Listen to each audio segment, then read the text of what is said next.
Honorables membres du jury, honorables contradicteurs, l'Union européenne est le fruit de tous les maux.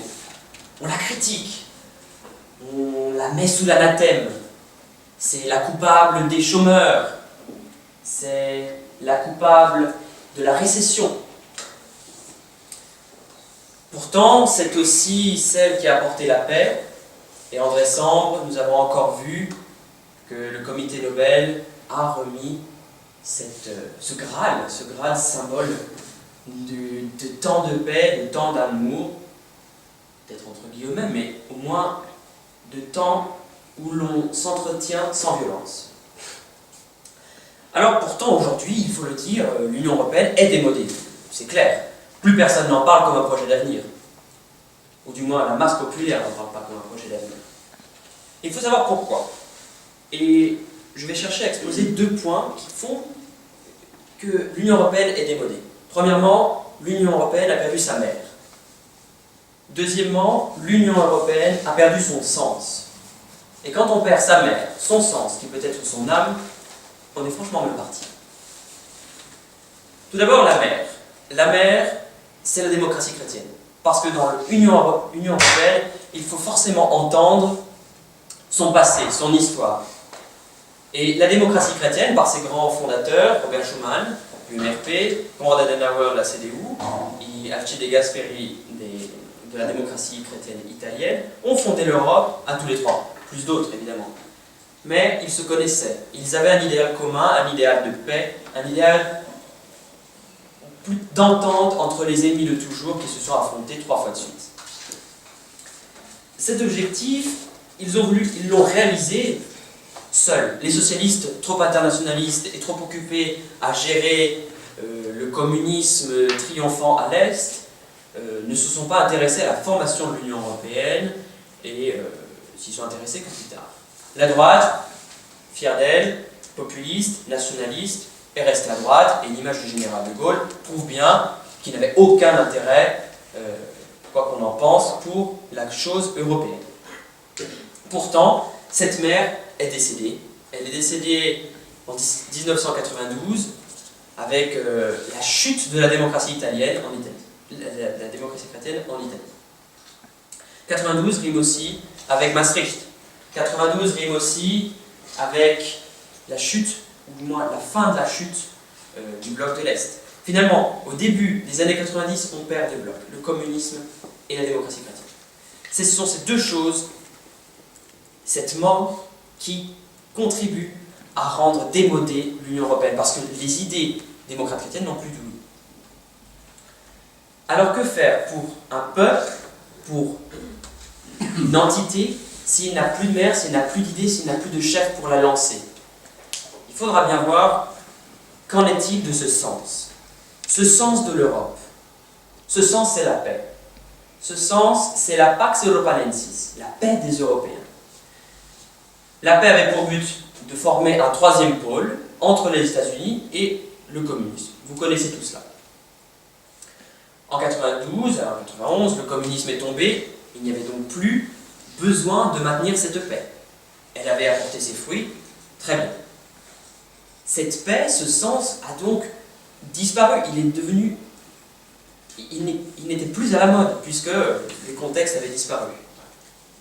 C'est à ce moment-là qu'une nouvelle paix, qu'un nouveau sens, qu'une nouvelle âme est entrée dans le corps, dans cette entité qu'est l'Union européenne.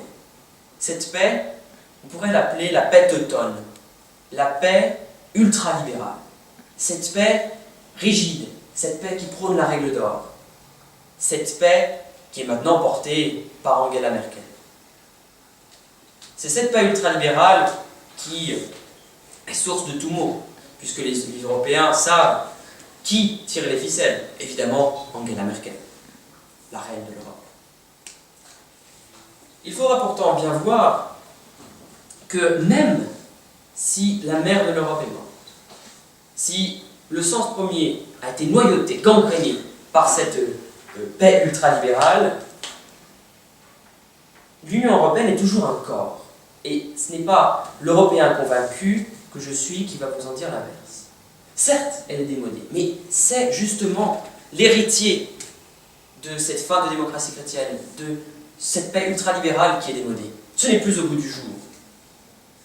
Le Parlement européen, encore, demande au peuple, les interpelle en leur disant « Venez m'aider ». Il me revient cette phrase magnifique « Eloi, Eloi, lama sabachthani » dans un contexte tout autre, certes, mais qui explique très bien « Peuple, peuple, pourquoi m'avez-vous abandonné ?» La réponse est simple. Ils ont abandonné l'Union européenne parce qu'elle ne répond plus à leurs envies. Alors, si l'Union européenne ne répond plus à rien, pourquoi la maintenir? C'était toute la question finalement. Jésus, quand il dit cette phrase, il est prêt à se sacrifier. Peut-être que l'Europe doit se sacrifier. Elle doit justement se sacrifier pour faire renaître quelque chose d'autre. Et c'est ce cycle qui apportera la nouveauté, qui apportera la source de bonheur, la source de bien-être. Finalement, la vie, comme la mode, n'est qu'un éternel recommencement. Il faut que des choses disparaissent pour que des choses reviennent au goût du jour. On le voit constamment, notamment encore aujourd'hui avec la mode vintage. Ici, l'Union européenne, si elle disparaît, elle fera peut-être aboutir à une entité, par exemple, rêvons, une entité des pays du Sud. Ces pays du Sud, par rigoristes, qui se sentent si différents d'Allemagne, formeront quelque chose ensemble, et peut-être, ils formeront une autre entité en amenant de plus en plus de gens, mais toujours avec une base qui n'est pas démodée, ou du moins qui reste peut-être pour une élite, mais qui peut continuer à avancer, c'est celle du fédéralisme, le fédéralisme prôné par Jean Monnet dès la base, c'est ça la voie de l'Europe. C'est parti. Chers membres du jury, chers contradicteurs, l'Union européenne est-elle démodée? Branchée, distinguée ou tendance? Soignée, décomplexée et pleine d'aisance. La terminologie des magazines féminins semble taillée sur mesure pour l'Union européenne, à tel point que ce vocabulaire fait figure de véritable prêt-à-porter pour l'institution interétatique. Je n'ai encore vu que peu de choses durant ma jeune vie, mais je sais que si quelque chose mérite vraiment la valeur de superlatif propre à chaque numéro de Marie-Claire Maison ou du Figaro Madame, c'est bien l'Union européenne. Et après cela, vous osez dire, chers contradicteurs, que l'Union européenne est démodée, mais Coco Chanel, Christian Dior et Yves Saint Laurent sont des patronymes bien fades. Ils ne possèdent pas l'élégance altière de Jean Monnet, Robert Schuman ou Paul-Henri Spaak. Être européen, c'est la dernière mode, et c'est aussi celle à venir. Depuis 1992, pour les collections printemps-été et automne-hiver, la citoyenneté européenne est un must-have. L'Union européenne est dans la tendance, car c'est une construction de paix. Je suis optimiste au point de penser que la paix est à la mode, ultralibérale ou non. Qu'importe, l'optimisme est une valeur européenne. Car l'Europe n'a pas toujours été le continent principalement paisible, comme nous connaissons. Elle a parfois été à l'image du chaos originel. Les chevauchées d'Attila sont à l'Europe, ce que les ténèbres primordiales sont au jardin d'Éden. L'Europe fut un continent ambivalent. L'Europe de l'Antiquité, gréco-romaine, de la Renaissance, des Lumières, le berceau du libéralisme politique, des droits de l'homme, de la liberté d'expression. Il y a eu Kant, il y a eu Rousseau, il y a eu Locke. L'Europe, c'est aussi les arts et les lettres. Des peintres de notre continent. On dit plus à propos de ce dernier, avec une seule goutte de peinture, que tout discours n'en a jamais été capable. On peut parler de Bonnard, on peut parler de Turner, de Botticelli. Combien d'historiens, combien de romanciers, d'essayistes ont-ils forgé la culture européenne? Combien de titres livres, de Virgile, d'Homère, combien de Victor Hugo, combien de Miguel de Cervantes. Et parallèlement à cette lumière qui brillait, et qui brille encore sur l'Europe, l'envers du décor apportait sa part d'ombre et d'opprobre. Vaste tohu-bohu que furent le siège de Troie, les guerres romaines, les luttes seigneuriales, la guerre de Cent Ans, puis celle des Deux Roses, de 30 ans, la Première mondiale. Il y a eu tellement de conflits que la variété et la diversité de leurs appellations défient l'imagination. Les guerres puniques, daciques, marcomanes, samnites, lusitaniennes, celtibères, cantabres. On retrouve même des dénominations, l'ignorant certaine, la guerre des amis, de la vache, de la marmite, tout cela uniquement en Europe, dans un incroyable mouchoir de poche de 2000 ans à peine. N'oublions pas que le fascisme, la mitrailleuse, le colonialisme ont vu le jour entre l'Oural et l'Atlantique. Cependant, avec la création de l'Union, la face la plus sombre de l'Europe semble s'évanouir. Seule la lumière persiste encore, et le rayonnement culturel et la douceur de vivre du vieux continent resteront toujours éternellement branchés. Dès la fondation de l'Union, l'Europe a pu alors mimer un opticien à la mode, révélant son côté branché. J'étais violente, mais ça, c'était avant. Notons tout de même que 1992 marque simultanément et paradoxalement le traité de Maastricht et le début de la guerre de Kosovo. Aucun État appartenant à l'Union européenne n'est directement touché par le conflit, preuve qu'il s'agit d'une construction de paix. Alors, qu'est-ce que l'Union européenne? Une œuvre de paix, oui. La majorité de l'humanité, depuis qu'elle existe, recherche la paix. Indémodable Union européenne. Et puis l'Union d'aujourd'hui, c'est aussi le libéralisme économique érigé en doctrine. Ça, c'est à la mode. Le terme de libéralisme économique fait surgir dans l'imaginaire collectif des images et des représentations très tendances. Cela n'évoque plus guère le libre-échange tranquille du plaisir d'Adam Smith, plutôt des Golden Boys en costume, de la saine compétition, des Rolex avant 50 ans, de l'adrénaline en veux-tu, en voilà devant les cours de l'Eurostox, des rails de coq avant 30 ans, de l'individualisme décomplexé, de la gloire facile, de l'argent facile et des femmes faciles. Tout ça est autrement plus sexy que d'imaginer une Europe engoncée dans une vertu coincée, bloquée par des valeurs de solidarité. C'est bien plus à la mode la compétition entre individus. La compétitivité, le maître mot. Tout de suite, on pense au travail, à l'effort, à la comparaison, au dépassement de soi. Être compétitif, ça vend du rêve. Devenir un self-made man ou une self-made woman, ça c'est de la classe façon Le Figaro, madame. Si tout le monde voulait bien devenir self-made man, le monde serait plus beau, peut-être plus mode. Chers contradicteurs, vous avez eu l'outrecuidance de dire que l'Union européenne était démodée, à cause de, je cite, la perte de sa mère et la perte de son sens. Mais souvenez-vous de ce qu'a été la mode. Rappelez-vous de ce qui s'est passé entre les 60s et les années 2000. Ce furent des phénomènes courts, mais d'une atrocité et d'une dangerosité inquiétantes. C'était les pantalons avec des pattes d'œuf, Hélène et les garçons, les to be free, les bananes à la Elvis, Johnny Hallyday qui faisait le rebelle dans le magazine Salut les copains, c'est Justin Bieber, Twilight, One Direction, c'était les booms, les slows baveux, faussement romantiques, la danse tectonique, les bas sur vêtements en taille basse avec des Nike Air Max. La mode n'a jamais empêché les fautes de goût. Alors qu'importe, l'Union européenne n'a pas besoin de suivre toutes les tendances. Elle peut et doit rester inflexible dans son processus de rapprochement entre les peuples. Ainsi, à travers le temps, elle est l'origine même de la mode. Le Karl Lagerfeld de la politique internationale. Le Calvin Klein de la géopolitique mondiale.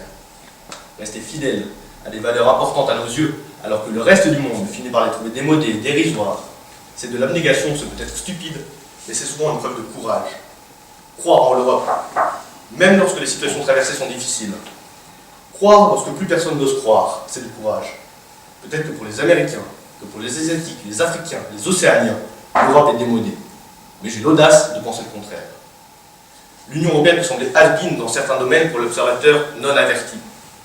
Vous l'avez habilement démontré, chers contradicteurs.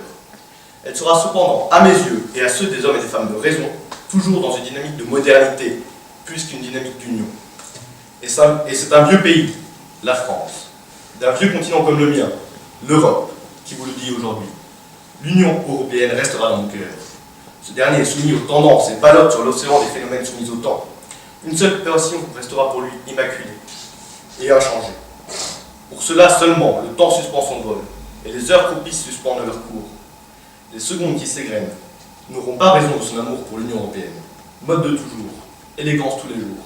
Beaucoup de mode, mais je veux pas vraiment beaucoup d'idéologie, parce que finalement, avant tout, l'Union européenne, et je crois que je l'ai assez bien démontré, c'est quelque chose d'idéologique. On a une vision de l'Europe ou on n'en a pas. Je crois que le libéralisme n'a pas de vision de l'Europe. Alors vous dites que le libéralisme c'est extrêmement tendance, que tout le monde a envie d'être libéral, que le self-made man, tout le monde en rêve. Peut-être, mais je ne suis pas sûr que le futur chômeur d'ArcelorMittal ait envie de devenir self-made man, ou peut-être qu'il en a envie, mais peut-être qu'il en a envie dans sa communauté de former une coopérative. Et ça, l'Union européenne ne le propose pas.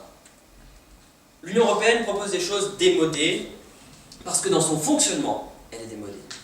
Dans son fonctionnement, personne n'y comprend rien, c'est un fonctionnement des années, on ne sait même pas de quelles années, c'est tellement compliqué que... Bref. Or, vous ne parlez jamais du fonctionnement de l'Union européenne. Moi, je vous ai parlé que l'Union européenne avait justement perdu sa mère, parce que sa mère C'était ce qui lui donnait son impulsion de fonctionnement. Mais vous nous parlez du Figaro Madame, pourquoi pas de Châtelaine au Québec, mais finalement, pas vraiment grand-chose de neuf.